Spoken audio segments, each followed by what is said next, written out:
আমরা সন্তানকে বিদ্যা দিচ্ছি, তাতে তারা সার্টিফিকেট পাচ্ছে, কিন্তু সঠিক শিক্ষা কি আমরা দিতে পারছি? হ্যাঁ, সঠিক শিক্ষাই যদি আমরা দিতে পারবো, তোমরা আমরা সবাই যদি সন্তানকে সঠিক শিক্ষাই দিতে পারবো, তাহলে কলকাতার বুকে গিয়ে দেখে আসবে মন্দির মসজিদের থেকে বেশি বেশি বৃদ্ধাশ্রম তৈরি হচ্ছে।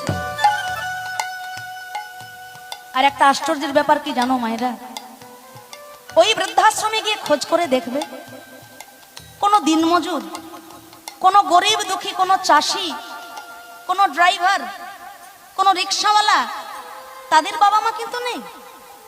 এটা আশ্চর্যের ব্যাপার। হাই কোয়ালিটির পড়াশোনা করে যারা অনেক ডিগ্রিধারী মানুষ, দেখবেন অনেক বড় লোকের ঘরের মানুষ, তাদেরই ঘরের বাবা মা কিন্তু আছে বৃদ্ধাশ্রম। তাহলে আমরা ডিগ্রি অনেক পাচ্ছি বাবা, বিদ্যা অনেক পাচ্ছি, কিন্তু বিদ্যার সঙ্গে শিক্ষার এই জায়গাটাই তফাৎ। সন্তানকে বিদ্যা দিচ্ছি, অনেক ডিগ্রি পাচ্ছে, কিন্তু সঠিক শিক্ষা আমরা দিতে পারছি না।